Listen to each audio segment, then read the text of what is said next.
The Deep Dive presents the Fifth Year Option NFL Draft Podcast with Andy Molitor and Vegas Refund, powered by BetSperts. Boom. We're back. We've had a full combine. We've had lots of rumors. I'm here with Luke, as always, the Vegas Refund, but we're finally bringing in some people who are smarter than us, which is going to be the theme with all the guests, no matter who the guests are, honestly. And right off the bat, we had to talk to Ben because, boy, Ben Solak, always a good guest, always a good read.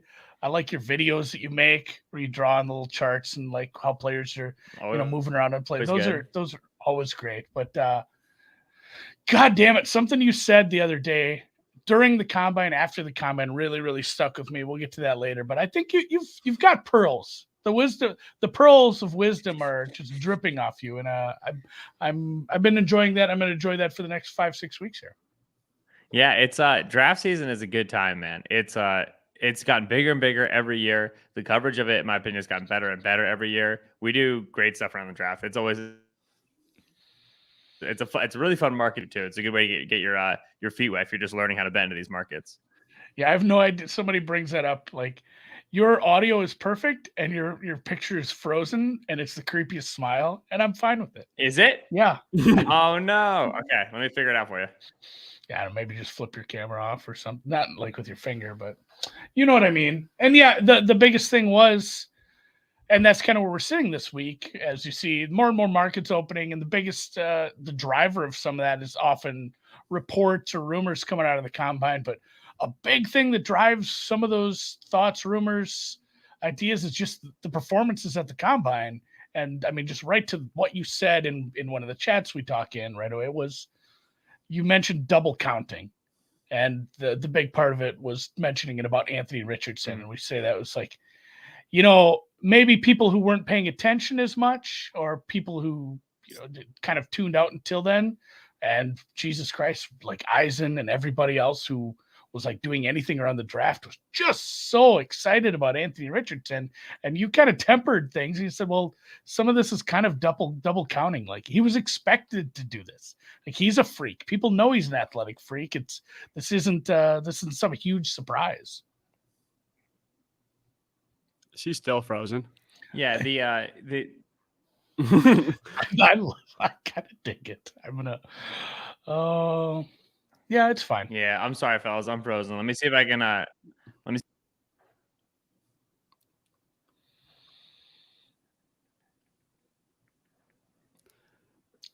Should we just do some dead air? I don't know. It's fine. Yeah, maybe kick him out, kick him in again. Yeah. It wouldn't be fun if we didn't have tech issues. But Luke, what say you? Are you overreacting, underreacting, or reacting just enough to the combine right now? Just enough. I'm not really there's like certain guys that have definitely gained traction that honestly I'm overreacting to being salty about a lot of the guys going off in the combine, because a lot of the guys that I had earplugged that I was expecting to have value on the over-unders won't anymore. Where Nolan Smith, I've talked about, his over-under went from probably 30.5, and now we're looking at probably 19.5 is what I would make it, maybe even lower. A bunch of mocks I saw today have him in the top 10. It's so that he's just cooked. Cansey's cooked. But there are some guys that are definitely have a lot of traction. And I don't even think it was just the interview stuff I don't buy at all. He interviewed good. I forget who it was. I think Zerline tweeted out about it yesterday about don't believe the agents. They're the ones that are going to be saying the interviews went great, where Zerline is hearing actually the opposite, and teams were shockingly surprised about how behind Richardson is in terms of the playbook. So all the reports that we saw about how Richardson killed all the interviews just weren't true.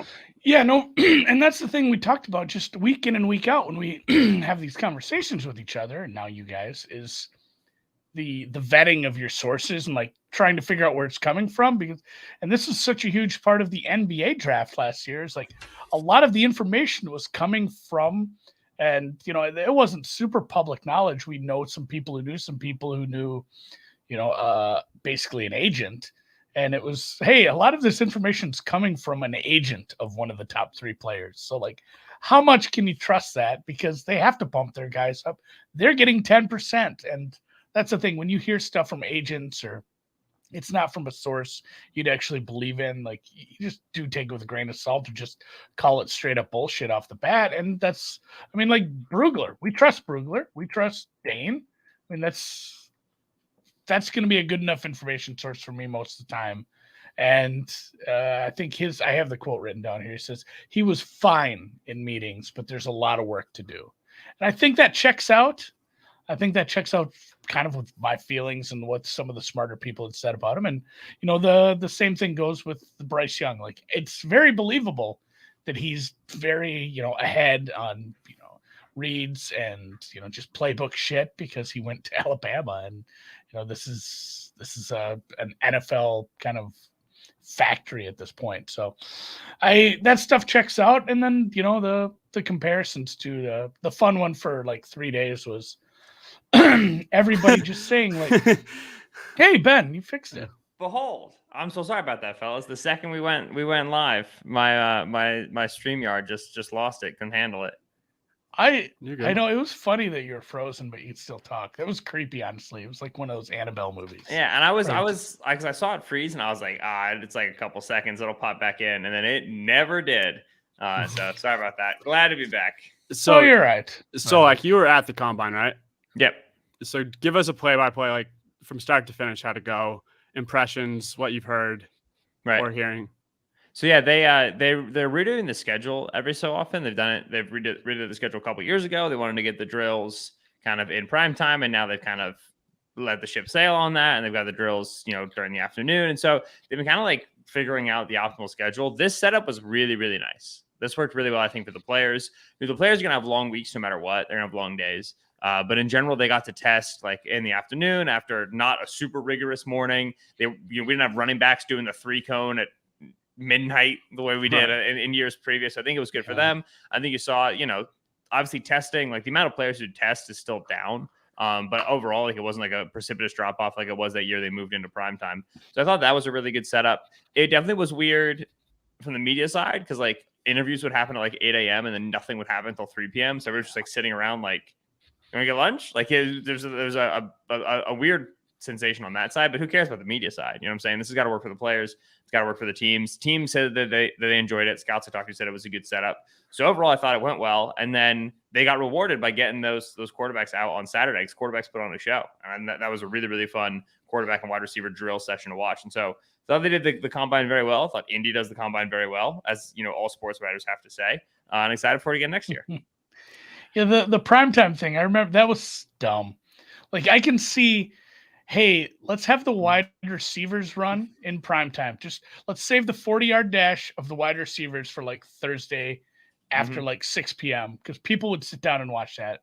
But like, yeah, the 3-cone drills being at night, it's like no one's here for that. You want to watch wide receivers and cornerbacks run really fast. You want to watch the quarterbacks throw. And like you said, having that on Saturday was beautiful as we got a lot of time to see a lot of those drills. Also, my question, and maybe you don't have an answer for this, but like the coaches that just come to the combine and are like spending their whole day, you're watching that Eagles coach yelling at offensive linemen. Stout, is that just, I mean, they're getting up close and personal and getting extra scouting, I guess, but is that just volunteer work or who decides which coaches get to go do that shit? I never really thought about it. Yeah, so some people get asked to do it and then they start doing it and then they do it for a long time. Like everybody wants the same Steelers scout to run the 40 because it kind of keeps things consistent.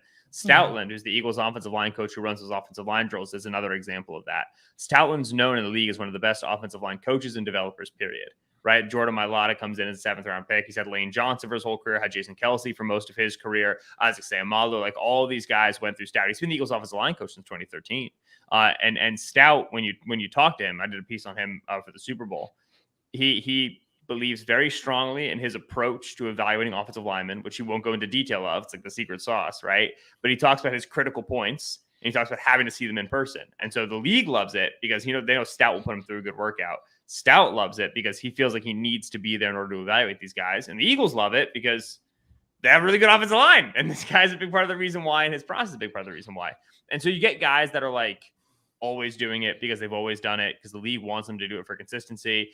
Young coaches can go get involved and work their stuff and whatever. It's kind of like, it just, those spots get filled within the community. Sure. Mm-hmm. And I think in my cornerback, I think is the most interesting group. And when I'm thinking about the cornerback group, I'm thinking about your take on it and the bet that I tailed you on already. Mm-hmm. Witherspoon going over Christian Gonzalez as if it was like JC going ahead of Surtain. Yeah. Do you still believe in Witherspoon having the potential, not at its current odds, because it did come down? You were correct. Great bet. I'm glad I have it. But just going to the cornerback class a little bit. Yeah, when you look at where the top rankers and the top mockers have these guys, you find Witherspoon ahead of Gonzalez quite a bit. DJ just updated his top 50. Devon Witherspoon's his 6th player, and Christian Gonzalez 19, which is not a huge difference in early March. We could see that flip flop by the time we get to April, no problem. Also, DJ's board isn't L32 teams board in particular, but Gonzalez, using the Surtain Horn comparison, Gonzalez has universal appeal. He's got good size. He's got great speed. He's got good fluidity. He plays in man. He plays in off and plays in zone. Nobody's going to watch Gonzalez and go, I don't like that guy. He's not for me. Some dudes will do that with Devon Witherspoon because Witherspoon's listed by Illinois at 6 foot 180. So he's probably going to come in size-wise smaller than some teams would prioritize at their corner position. But for those teams who are willing to take a guy Witherspoon's size, you watch Witherspoon's film, and this guy's bananas. I mean, the physicality, the competitiveness, the aggression, that's such a huge part of his game. And whenever I talk about the draft in March, I always say this is the stage in which coaches really start to get involved, right? Entering the combine, it picks up, then through the combine, and then into March is where coaches really start to put their names on guys and really start to bang the table for guys. This is the sort of dude that will appeal to coaches because the one thing that defensive coaches want is a corner who will play in the running game, a corner who will tackle, a corner who will not be a liability when they go to stop the run. That's Witherspoon. He's a bat out of hell. I mean, he's just bananas. And so if you're comfortable with your front office in terms of the size of Witherspoon and you play man coverage, when you look at Witherspoon and Gonzalez, I'd imagine you're going to have Witherspoon ranked higher. So now it's looking at the Lions, the Falcons at 8, the Eagles at 10, some of these teams that might take a corner early and saying, okay, what do you run? And how are you going to want it to work? I look at that that Falcons team with ex-Saints defensive coach Ryan Nielsen now as their defensive coordinator. And all the Saints did was play man coverage with Marshawn Lattimore and Ken Crawley, and then Alontae Taylor and Paulson Adebo. All right, well, is Witherspoon big enough for them? I'm not sure. But if he is, they're going to like him better than Gonzalez. That'd be my bet. And that's why I think Witherspoon deserves a strong pole position in the conversation for corner 1. Hell yeah. And that's the toughest thing about some of these teams that have 2 or 3 big needs, that are in that, I guess the highest, I guess you see a corner going is somewhere, obviously 6, 8, 10, 11 right in there. But, those a lot of, and the Eagles being very different, obviously, because of the how high of a pick they have with this being a Super Bowl team. But a lot of teams that high have so many multiple needs. It's like, man, this is a great fit, but there's so many other guys there. And then it sucks because you can absolutely be right in your thesis, be like, hey, there's 4 teams that we'll find out later had Witherspoon higher than Gonzo, and they opted to go other directions because other guys fell to them, which stinks. But at the number you guys got, and that was just the head-to-head matchup. That wasn't first corner off the board, correct? Yeah, that was head-to-head. First corner off the board, I also largely think it's a 2-horse race, Witherspoon and Gonzalez. I haven't heard enough love for Joey Porter, nor when I watch Joey Porter do I see it. Especially, I think he's a legit contender at 3rd. Keely Ringo, Cam Smith, these are players that have some limitations. Even Deontay Banks out of Maryland, who I love. And man, if we could have gotten a round 1 market over under market on Banks before the combine, I would have been happy as a clam. We didn't get it. But Banks, I think, is a solid lock for round 1 now. To me, the corner 1 market is a 2-horse race at this point, Gonzo and Witherspoon. Yeah. And I mean, there are places that have 350 on Witherspoon to be top cornerback drafted. So I just don't buy it being the Lions, where I don't think it is rare to see a mock that has the Lions not taking Gonzalez. Where if it goes quarterback, let's just say it goes First 3 picks are quarterback. 4th pick, assuming it's the Bears, maybe one of those teams, it's Anderson or Tyree. And then let's say Tyree again or Jalen Carter. Like one of those big 3 defensive linemen can still be on the board, where I know they took Hutchinson last year. But if one of Tyree, Anderson, and Jalen Carter is still up on the board and the Lions are still at that pick, like would they take a corner over one of those 3? And we can talk trades like, oh, that's all the leverage in the world for a team to trade up for the Lions for one of those 3. But like taking a corner over one of those 3 edge rushers is just insane to me. Yeah, so that's tough. And with the return they got on Hutchinson, who like played fine, but also like wasn't a super high sack guy. And even though they have a James Houston, who's like a nice situational pass rusher, he's just like a speed demon off the edge. They probably do need another like true defensive end. Think Tyree Wilson, think Will Anderson. The big question for me is, and this will be something that like will take a lot of work over the next 6-7 weeks, is that there will be teams that are unwilling to take Tyree, in my opinion, because of his medical history. From what I understand, Tyree Wilson's had Jones fracture in each foot. That's scary business. That's worrisome stuff. Now, it's especially worrisome because he's around 275. He's carrying a lot of weight. And some teams talk about adding more weight to him. Some teams say you can fill out this frame even more because he's so long and he's so wide. If you're going to add more weight to a guy who's already had multiple foot fractures, it's really worrisome, especially at his age. Yeah. And so one of the things, like you've seen this really big rise for Tyree Wilson over the course of the season, a large part of it in the pre-draft process too. Like he stopped playing at Texas Tech because of the injuries, right? He wasn't taking snaps, but still he was going up. He was going up. I think we might have passed critical mass on that. And if I had to guess right now, I'd say by the time we get to the draft, 2 things are true. 1, Will Anderson's the clear edge 1. We kind of like did a little dalliance with maybe Tyree is. I think it's going to be Will Anderson. I think Anderson came in at a nice weight, tested really well. I think he's as safe as it gets. I think he's, it might not be an 18 sack guy, but I think he's a 10, 12 sack guy. It's exactly what you want to draft that early in the first round, double-digit sacks. So I think we'll see Will Anderson as edge 1. The other thing I think we'll see is that some teams aren't willing to take the swing on Tyree Wilson that early. I think other teams still might be like, oh, maybe the Cardinals at 3 love him and he's a 3rd overall pick. Then there you go. But it'll be work to figure out between like picks 3 and 8, which teams do and which teams don't have Tyree Wilson on the top of their board. And that'll kind of lead to the shuffling of the corner position as well. Yeah. And it's funny how the trades affect the quarterback market. There's going to be for there not to be any trades in the top 10 would be a big underdog. There should be multiple moves, at least one you would think. But, a lot of the mocks that you did see where it's like, hey, the Lions are just going to take the best cornerback here. A lot of those mocks have 2 quarterbacks on the board still at that point. Right. That it's just what Luke said. If we do get 3 quarterbacks within the first 3 or 4 picks, like it does push down an edge rusher, it pushed down a defensive lineman, and and honestly, again, the Lions are probably in a position where they could trade back too if somebody was really after one of those guys and there was a competition for it. But yeah, I really do think both the corners end up falling a little, and I mean it's so far out, but I have it pegged as like the Falcons taking the first corner right now. My thing with the corners is I think they can fall a little bit, but I don't think they fall out of the top 10. Because if you go back and you look, right, like 2022, we had a corner go at 3 and at 4 in Stingley and Sauce. 2021, Horn at 8, Patrick Surtain at 9. 2020 was Jeff Okudah at 3, CJ Henderson at 9. 2019. Somebody went early who I can't remember right now. When you go back, like Jalen Ramsey, Eli Apple, 5 and 10. Look, we typically see 1 to 2 corners go in the top 10. That's just something we got to get. Like that's a pretty standard operating procedure in the average NFL draft. In this NFL draft, which is not good, the class is bad, and the only really strong position, in my opinion, is corner.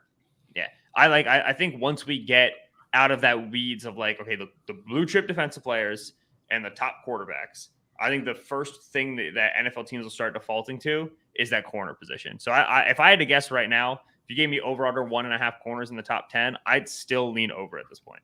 Which I think is why, which I think if it's not corner, it's going to be tackle, where I could not agree with you more in terms of those blue chips are gone. Tackles. Like people just default to tackles. So yeah. Well, that was the next question. What if I posed you that bet? Over 1.5 corners taken before an offensive lineman is off the board. Just even money. Even money. Because, and Yeah.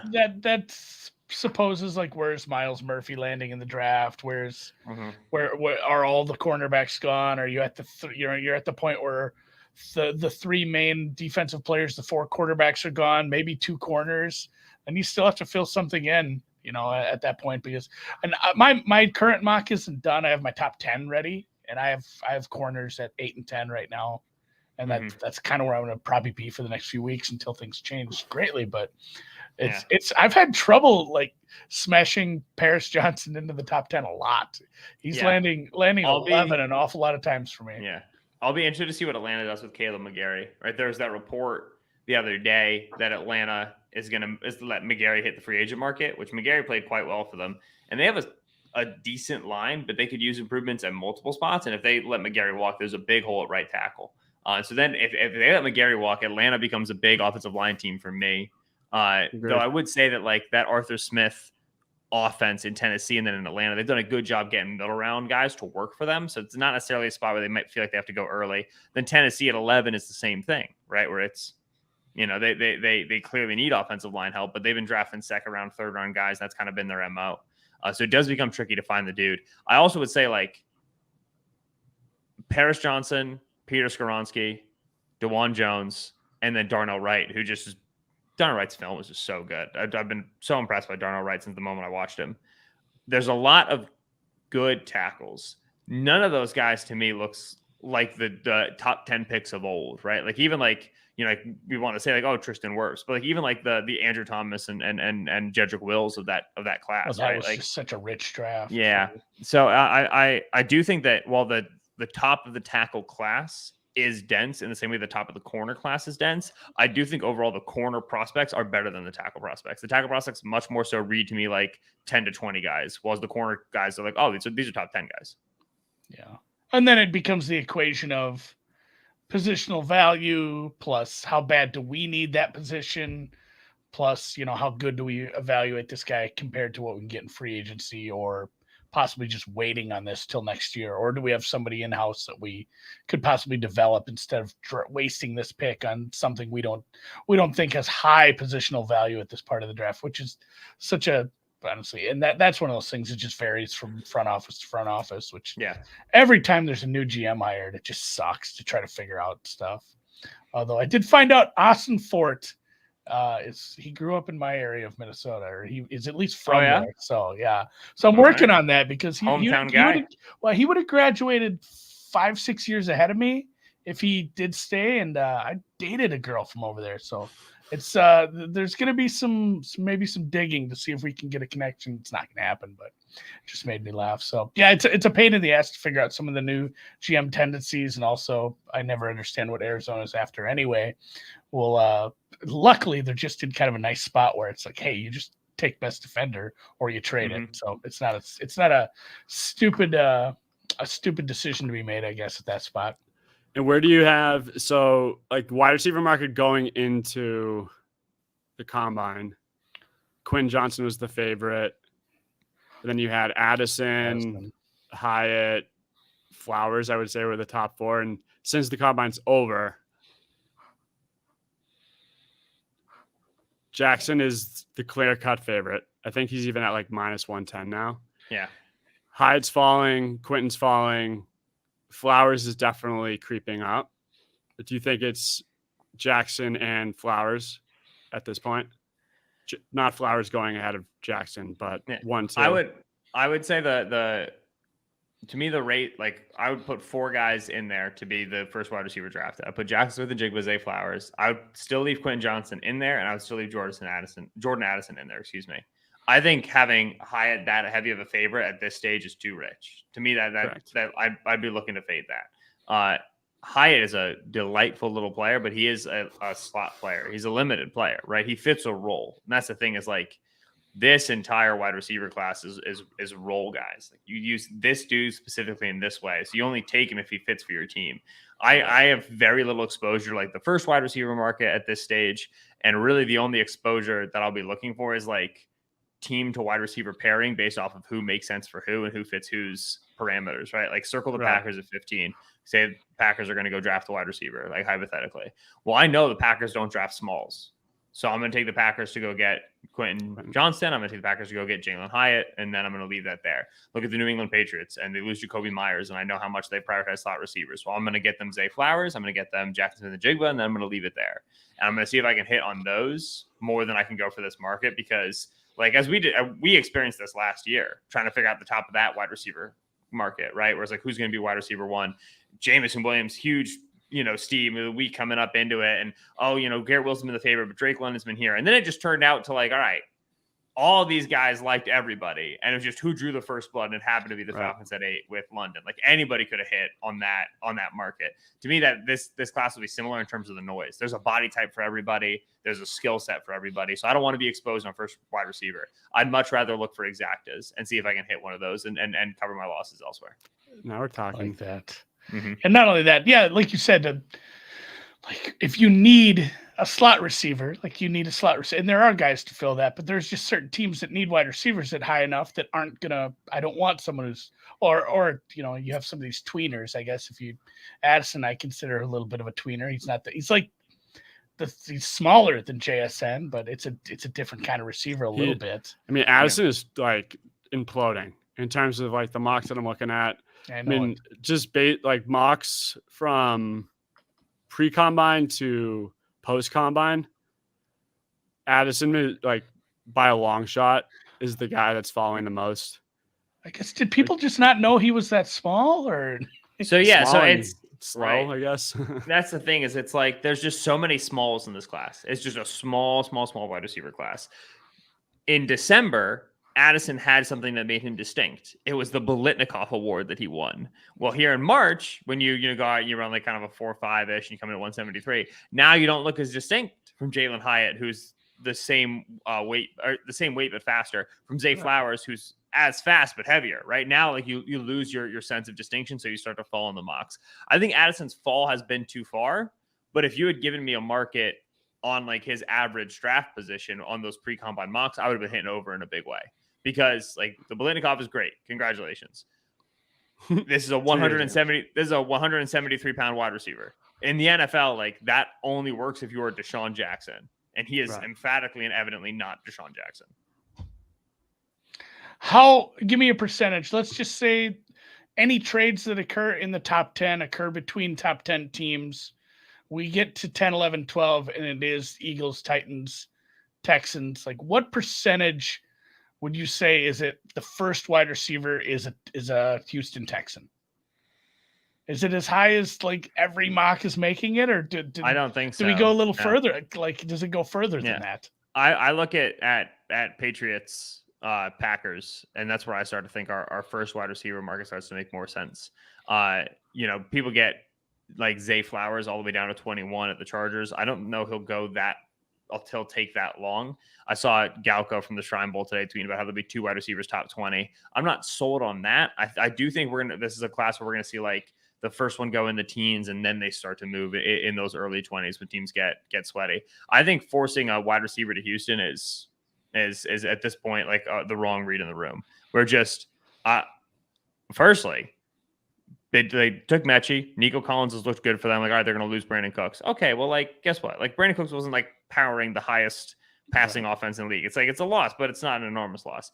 Yeah, okay, rookie quarterback, you'd like to pair him with a young receiver and have those guys grow together. But you also would like to pair him with a veteran receiver who can help him, learn the easy stuff, right? Here's how you do the layups. Here's how you prepare at the NFL level. And I think you'll see Houston get veteran free agents at wide receiver accordingly. The last thing is, like, they gave D'Amico they gave D'Amico a 6-year deal. Like D'Amico is the guy to end the revolving door. He's the guy to end the 1-year deals at head coach. He's got a long leash. He's going to fix the defense before he fixes the offense. Like he just is. Bobby Slowick is the OC. They're coming from San Francisco. They're going to find some fast, small receiver in the 3rd round to throw a bunch of crossers to, and they're going to call it a day for year 1. You know what I'm saying? That this is not a sort of team that's ready to sustain a top wide receiver talent. They're going to go and get like a strong edge rusher, a strong corner opposite Stingley. Like they're going to do the work that they need to do to improve the defense first. So I think like a lot of the wide receiver to Houston 12 destiny thing, I'm fading a lot of that. And are you assuming they're going to go ahead? And there were some, I think I saw some tweets this week about don't be 100% sold on the Texans taking a QB, which I just don't buy. Mm-hmm. But who do you think? Are they just Texans and Bryce are just I just am locking them up, whether they get him number 1 or get him number 2. Where to me right now, Stroud's the number 1 pick.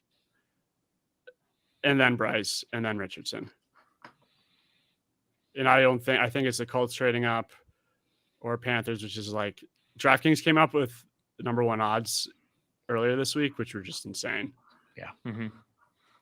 Falcons are a dark horse. I don't think the Raiders can trade up. But do you think Texans and Bryce is just a match made in heaven?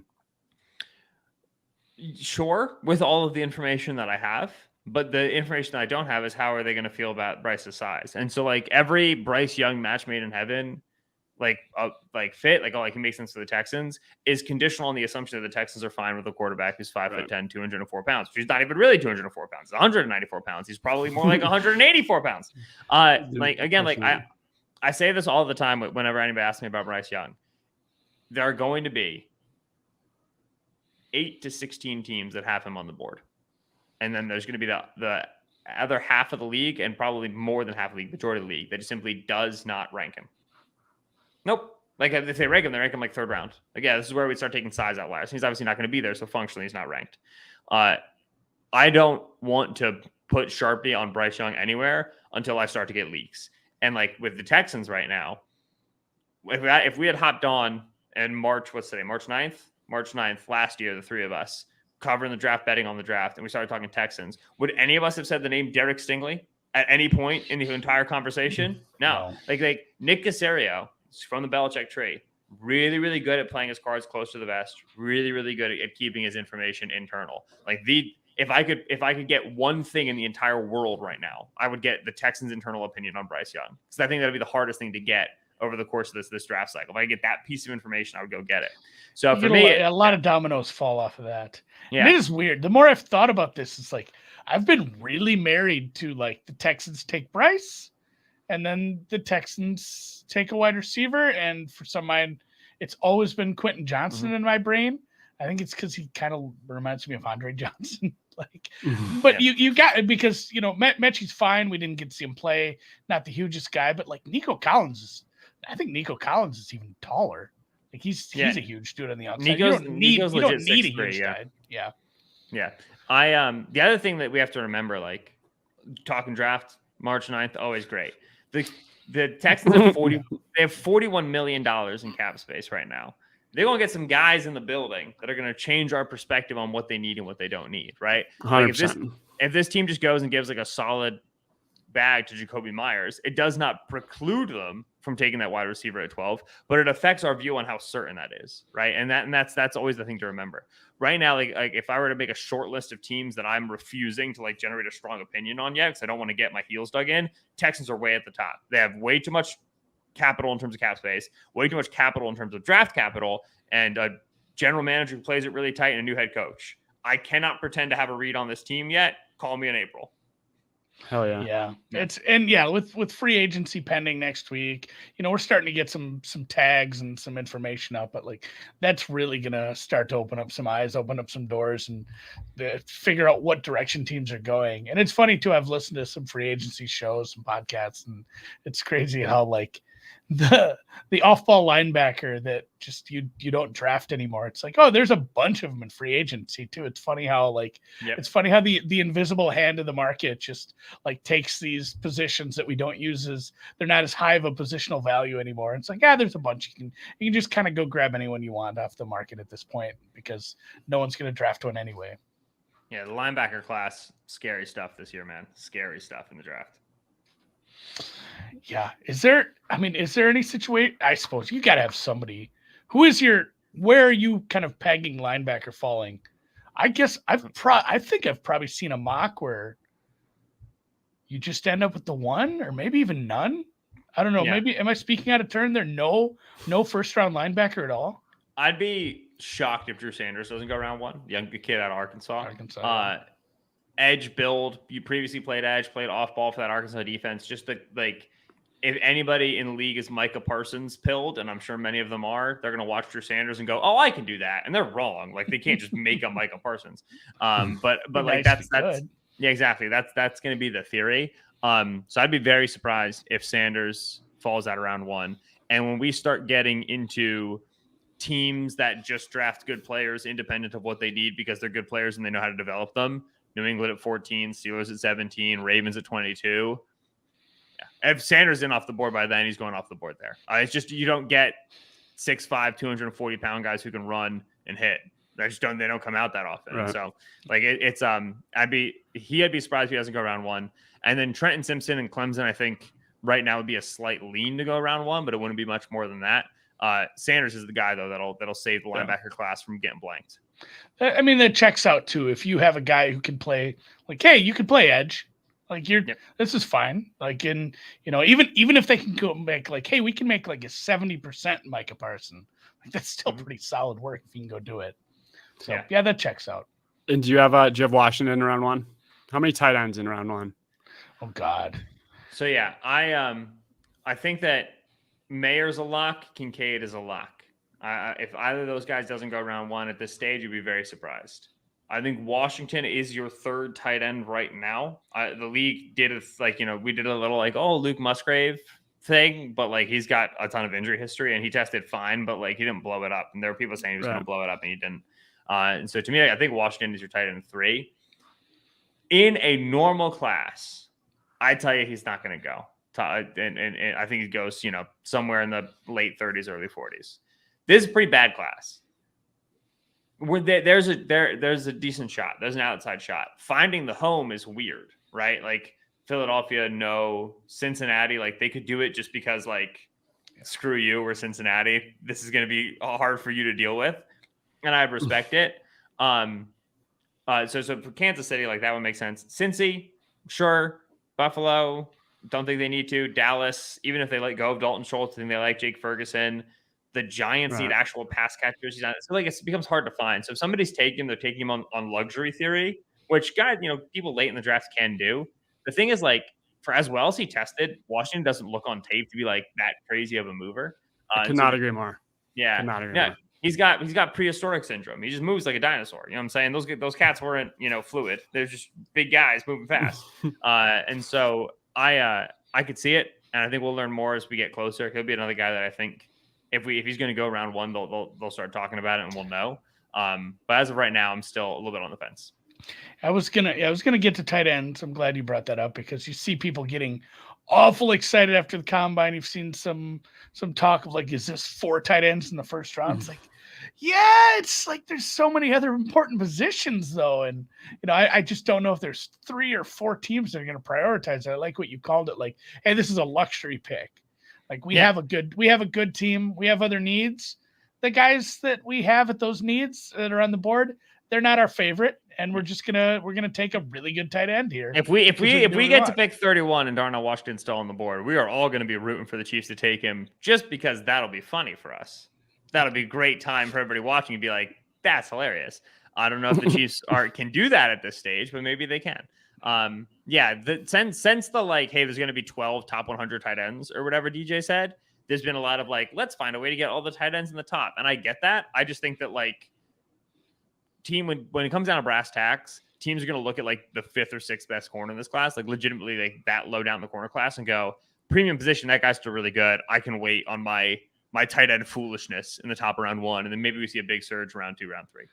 Yeah, you do get that near the end of the first round a lot, where it's oh my God, are we gonna get if you bet over on corners or over on offensive linemen, it's man, I need 3 and there's 7 picks left, and it seems to come through because Smith. That was safety class last year. Yeah, I was over 1.5 safeties, over 2.5 safeties. We're sitting there pick 30 with 1 safety gone. I was all right, 2 for 2, baby, here we go, and we hit. Yeah, Louis, what was sign taken, or where did the Vikings trade back? Yeah. The Vikings came back up into pick 32 to go get Lewis Seen. Yep, after Dax Hill went at 31, and we were pretty sure he was going to be great as a safety, but we weren't positive, and then he was. But oh yeah, there was a little ambiguity on position stuff. Yeah, too, Dax Hill was one of those safety corner guys. Yeah, throws you off a little bit. Brian Branch is that dude this year. We gotta know what they're gonna call him. But he's definitely falling too, Branch, because he just like ran a 4.7. What did he run? A 4.7, 4.6? Like nothing spectacular. But he's from Bama, so everyone thinks he's in the first round still. Yeah, I mean, he's just a very good football player who just is suboptimal height, suboptimal weight, suboptimal speed. He's not a measurables guy. He's a guy where you turn on the tape and it's okay. He's a trust the tape dude. And then talk about like linebacker class is bad. The safety class does not exist outside of Brian Branch and like maybe the Illinois kid, Brown, not the one who tested crazy, but Sidney Brown. Sidney's the safety. Chase Brown is the running back. I always get their names slipped. And so I still think Branch is a good round one guy because I think he's going to be like a safety corner, nickel player. He's going to be that John Johnson sort of type. And that's valuable in today's NFL. You play with too high, you need that sort of a dude.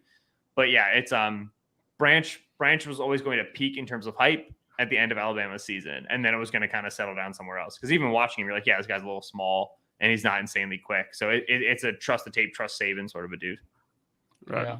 Yeah. And my brain is still just looking at a mock and trying to fit people in. And I think that the tight end thing checks out so hard because everybody always needs corners and you always need corner depth and like even elite corners, like just, it feels like the peak of an elite corner is just short now. It just keeps getting shorter because so much is predicated on some of this top end speed that guys don't seem to be able to keep for that long and one injury. And it's just like, oh, guess what? You're never going to be elite again. And when Smith and Ringo and all those guys are on the board, how are you going to reach for a tight end? And not only that, but the same thing goes with all the offensive linemen that are going to be near the end of the first round. Like so many teams are going to want offensive line depth, corner depth, good corner play over, reaching for tight ends or God forsake a second safety. And because the tight end class is so deep too, like that's the thing. It's like we might not get 3 round one, but I do think we're going to see a lot go in the first 3 rounds because like Laporta's really good. Davis Allen from Clemson's really good. Zach Kuntz from Old Dominion tested great. Will Mallory out of Miami is a fine little player. Like there's just a lot of guys, you know what I'm saying? So like, all right, if we're missing on Darnell Washington at pick 30, shucks. But if we really think we can get Sam Laporta at 62, we'll get over it. The one like caveat to that is Washington is kind of like, you don't get this frame every year. You don't get guys this size. And so if you as an offensive coach and as offensive staff really think like, oh, we can fundamentally change the way the calculus of our offense works because we have this dude, now it becomes a little bit special. Then again, that's why I think Washington we're going to learn a lot more about in the next 6 weeks. Like I think we're going to go into the draft with a really clear vision of where Washington is going to go and who likes him because some teams are going to be like, good tight end. There are other good tight ends, whatever. And other teams will be like, man, if we get Darnell Washington, we can do X and Y and Z, and we can use these personnel packages and so on and so forth. So I think we're going to get a lot more clarity on him. We need some damn pro days. That's what we need. We need some over-underers. Like, the Harvard pro day. You have the Harvard pro day, the Purdue pro day. These aren't doing it for you, Andy. Come on now. No, not as much as I'd like it to. I mean, Purdue, that's Edge Rush University, I guess, now. But yeah, that's and I wonder too is you mentioned all those other tight ends, the ancillary ones that aren't like the big 3 or 4 names. It feels like when you have a grouping like that where it's, hey, there's a bunch of good ones and the drop off isn't really big. Like if there's 1, 2 and that big drop off, if that gap is smaller, it's suddenly there's not this premium. Like you said, we can, we don't need that. We have that at home in round 2. Like we can get that tomorrow. So that's interesting. God, I'm just that's the number. And I've said this, Luke, I'm waiting for them to put how many tight ends in the first round number up for me so I can bet into that because it feels like that one's going to be high. I'm curious to see that one. I'm curious to see corner. I'm curious to see offensive linemen, especially like offensive tackle I'm worried about because I'm worried about how Skoronski gets graded, but I think he'll be a tackle. But so offensive linemen I'm interested to see. And then, over-unders like Mr. Refund said. Let's start to get spots on guys. I got work to do. Come on. Like, what are they doing? Like, I'm like starting to get concerned. Like, God, just release the hounds, please. Like, we had them at this time. Like yesterday was the day. Like I made my first over/under bet yesterday last year. Yeah. And we got nothing. We got matchups. DraftKings put the matchups up, but they just priced everyone out. Like everyone other than Skoronski, Paris, and Kincaid, Mayer. Everything else is just unbettable. Yeah. I took Paris when that opened. I still like Paris there a little bit on that one. As did I. I mentioned that to somebody last week or earlier in the week. I said, like, man, I haven't made very many bets, but I did date everything I bet last year when I track stuff. And I did the same thing. It's like, all right, I didn't really have bets last year at this time. Like, I just need to calm down. But like you just said, we're right about there. Like, it is about that time. So, I mean, it's a nice thing to keep and look back on too, to kind of get ready. And I mentioned that too. I said that's one of the first things I do in the office every day is I pull up every book and click on the draft stuff and just see if there's anything new. And I even said Luke's doing that like 6 times a day at this point, but I usually just do it. I do it in the morning and then I rely on you to freak out later on in the day. But yeah, the market's still kind of lagging. There has been, first wide receiver, and quarterback were up forever, but then tight end, offensive lineman, a few other ones like that. And then these, team to draft Richardson, team to draft, but like that's not a market you probably want to get involved in. The holds high, like the team to draft Bijan Robinson, like you're really just kind of throwing fucking darts at that point. Yeah. If I take a team to draft X bet before like a month out of the draft, I'm a bad person. I just gotta get. I want to, but I'm a bad person. I can't do it. I didn't say like don't bet into these, but like Ben Solak said, you're a bad person if you do. Yeah, it's just it's not healthy behavior. Check yourself. Take it easy. Oh, and then do you guys? I had a couple people ask about the Stroud number. Dan's asking about it in the chat right now. It's like, is it one of those where, eventually we'll just know. We'll know who's going where, and it's a lot easier. I'd rather bet into a minus 250 for everything I own if I already know the answer than a 400 on a guess. But does it feel like the Stroud number is just too high based on 100% almost the Bears are trading, 100% if someone trades, they're trading for a quarterback? Like, is the implied probability of Stroud going one just a little low at 4-1 and worth a tickle or the sprinkle, Luke?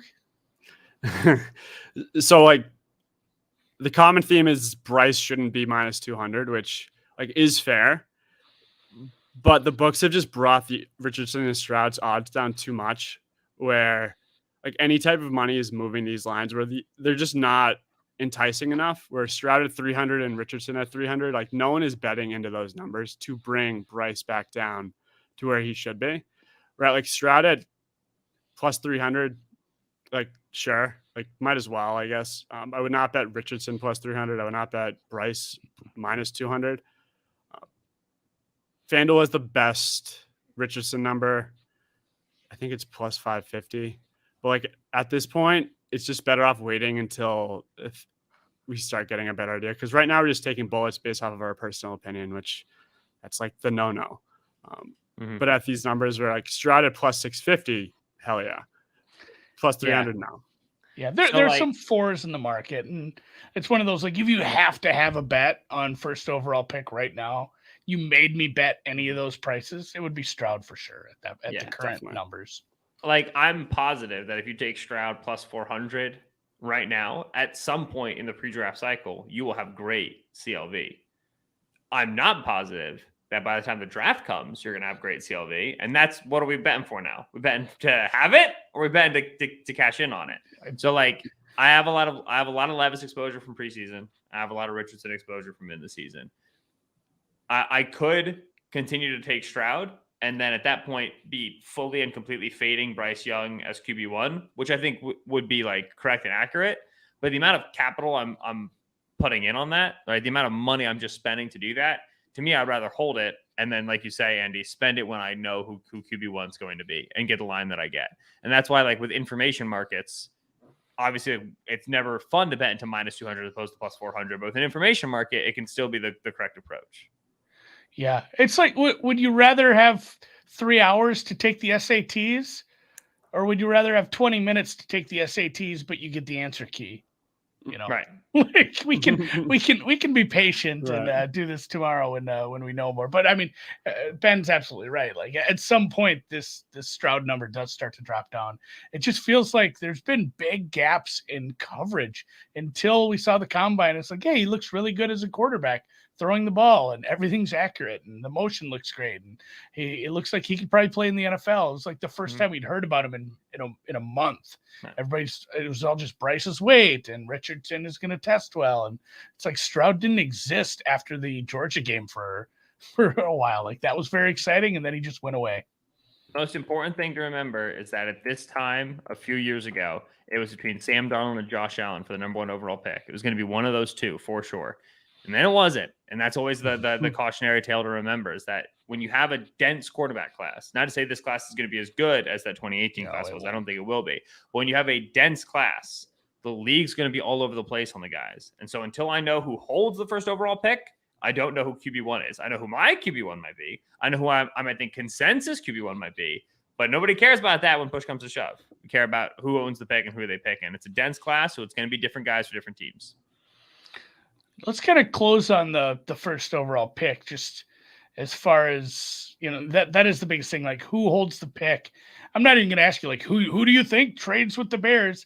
I just want to talk more about the timing. Like, and that was brought up a couple times in, the chat. It's like, is it just, hey, a lot of this stuff is going to happen after the league year starts? Like, it doesn't make sense because, some of these teams, they'd much rather just trade away 24 and 25 or, just as much as they can push stuff to the future, because everybody's has to be positive. Be like, we could be better then. Like, we should be a better team. And I mean, honestly, the same thing with the Lamar stuff. Like, why wouldn't you just wait and push it down? Because if you're, some of these teams being thrown out for Lamar, and maybe I'd misunderstand how that works, but if you give up picks, you're giving up picks in this draft. Whereas if you wait a little, if you wait till after the draft, you can give up picks in the next draft. And like, if you're, just maybe even, Detroit, you're drafting 6th. If you have a really, really good quarterback, you're probably not drafting 6th next year.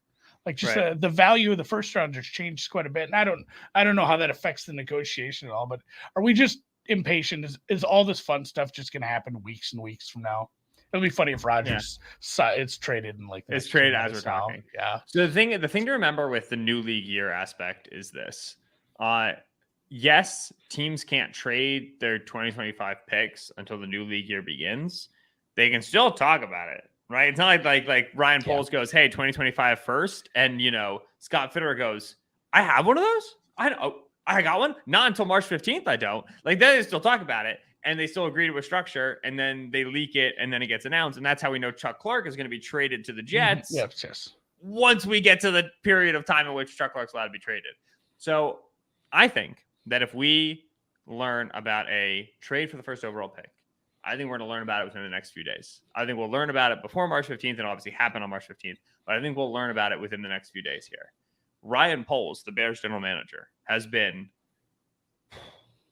confident, bordering on cocky, displaying some arrogance in the media over the course of the combine week and leaving combine week about how he's going to trade this pick and how good the haul is going to be. He said explicitly to Peter King in Football Morning in America, "I know I can get a 2024 1 to 2025 1. That's big talk, because he just made a 2024 1 to 2025 1 for the first overall pick. Average. He just made that like hitting for par. I would not have recommended he do if I were in his PR staff and in his front office. Because now, like, if you get a good offer from like the Texans, you're not going to get that value. You have to go trade again and everything. It's also a little bit antagonistic. It's telling the Panthers and the Colts and the Falcons and whomever, like, hey, I've got you by the throat here, and I'm going to squeeze you for all it's worth. General managers are prideful people. They don't like that sort of a talk. So if this doesn't happen within the next few days, the heat that is on Chris Ballard in Indianapolis, Scott Fitterer in Carolina, Terry Fontenot in Atlanta, Brad Holmes in Detroit, Dave Ziegler with the Raiders, whoever you want to talk about, the heat that's on them, if this doesn't happen by free agency, it starts to shift. And it starts to get on the Bears a little bit and say, hey, you said you can make a big deal. Hey, you said you're very confident. You have 3 teams on the line. Why haven't you traded the pick? And I'll be very curious to see if that happens. I think Poles may have overplayed his hand here and might have painted himself into a bit of a corner where he's going to have to sit and demand a certain value he's not getting and do it for all of March and all of April and try to get into draft day to make a team desperate enough to go for it. That also folds into the whole, it's a complex quarterback class. There's a lot of different guys and we don't know who likes who. You want to have the first overall picks, you want control, but you don't want to move up in front of the Texans for a guy they were never going to take. So you're still going to be doing your homework if you're the Colts and the Panthers and the Falcons and the Bears and whoever. You're going to be doing your homework on who do the Texans like it too. Can I maybe move up to 3 with the Cardinals and still get my guy and save some of my capital? So to me, this either happens quite soon or it doesn't happen for quite some time. And it gets really sweaty for the Bears and for Ryan Poles. Yeah, you wonder if if the Colts front office is talking to Houston and be like, after all this, and just calls like, "Are you hearing what the son of a bitch is saying?" Right. Are we sure we don't want to collude a little? Like, who do you like? If I were Fitterer / Ballard, I would have called Ballard / Fitterer, whoever I'm not, after Poles' whole media parade over the course of the week and been like, "Hey, fuck this guy. Who's this rookie general manager? He's like 30. Who does he think he is?" He's naming teams like Peter King is writing about the Colts and writing about the Panthers. They're not keeping the secrets. Let's make Buddy sweat a little bit, which you have to think the other guy's going to actually do it with you, and it becomes a little bit of a prisoner's dilemma sort of a thing. But still, if I were another general manager who was trading out for that first overall pick, I would have bristled. I would have been very upset with the way that Poles was demonstrating. Poles gave a quote. He's like, "I'm gifted. I know how to read people." You can tell I need a quarterback, Ryan. You can tell it's Sam Darnold, Baker Mayfield, PJ Walker, and Jacob Eason. It wasn't my dream season last year. Come on. Yeah, it's funny how I like you said, some of the hubris after you make the Claypool thing happen, and then you come out of the combine suddenly I'm just Howie Jr. You guys are gonna have to deal. You're dealing with me now, so. That's interesting. I kind of lean more towards the latter. This doesn't happen for a long time. I feel like the bristling is a real thing, and that maybe he's gotten a little too confident. It'll be interesting because then if it comes down to it, what if it just turns out that, that there are some GMs that we're deadly honest with each other. They know who everyone likes, and be like, well, we don't like the same guy. Why aren't we just sitting still at 2 and 4? Or, maybe I'm only dealing with the Cardinals at this point. Nobody else can offer up what Poles wants, and nobody's hopping me at 4. You're taking a quarterback at 2. Nobody's hopping me at 4 if they're sitting on that pick because they fucked it all up. I'm not wasting any draft capital now. That's the other thing that Poles did. Poles made drafting Will Anderson at first overall a loss, which is dumb because Will Anderson's a great player, and you want to be in a position where the teams you're negotiating with feel like there's a legitimate threat, a chance that you can just hold the pick. You want them to feel like they need to move you off of it, which obviously when you're negotiating with 3 or 4 teams, they're going to assume, okay, if we don't make this trade, he's going to make it with somebody else. That's still present. I acknowledge that. But in general, Poles with his comments has very much lifted the bar of this is acceptable to Bears fans, to the Bears franchise, lifted it way, way, way high. He's the guy who's got to clear it now. And so he gave you a position as the Colts, as the Panthers, to be able to say, okay, this whole time you've been acting like you're throwing us the lifeboat. You're giving us the pick that's going to make us get our quarterback. If this goes on for a bit, I've got the lifeboat now, brother. You need me to come up and get this pick. And shoes on the other foot. Now I have negotiating leverage. Again, I understand why he did it, but I do think Poles overplayed his hand, and I'll be curious to see if he gets burned for it. That's it. Yeah, it's interesting. You've turned we had to take a generational edge rusher into a holy shit, how did we ever get to this? This is so bad. Burn down Hallis Hall. Chicago's maybe contract the team. This is over. Pace is back. Oh my God. It's wild too, because it's not a loss for me. I would love to see Anderson go first overall. There were some wild numbers on that once things got shifted around. So I do have a little, I think 15 or something better than that on Anderson to go first, just in case. Cause I have that inkling of the Bears finally just do screw this up. So any other thoughts you have, Luke, before we, no, hopefully odds start coming out. Thoughts? Yeah, Thank you, Solak. That was awesome. Enlightening. Very. Good time as always. Always enlightening when we talk to you. So appreciate it. Are you doing, let's, just talk about what you're doing over the next 7 weeks with draft stuff, Yeah. content. I'm sure you're writing some articles. I like to read your stuff. It's okay. Yeah. When you have the attention span to reading these days, man, hard pass. Yeah, I'm at Benjamin Solak on Twitter, and then the Ringer NFL Draft Show is where all my draft stuff will be. That's wherever you get your podcasts. The Ringer YouTube channel, which is just the Ringer, that'll be where a lot of my film breakdowns are, doing stuff on the quarterbacks and whatever. So yeah, if you follow me at Benjamin Solak, you'll see all the stuff. It'll be great. Cool. Luke, take us out, man. We're good. All right. Well, appreciate you giving us your time, Ben. You too, Luke. Honestly, this is fun. Learned a lot today. Excited. I feel like this time next week there'll be more markets, and we'll have a bunch of free agency stuff to talk about. So we'll check you back here this time next week. Appreciate you guys. Leave a thumbs up on the YouTube if you like NFL drafts. That's a rule. See you guys.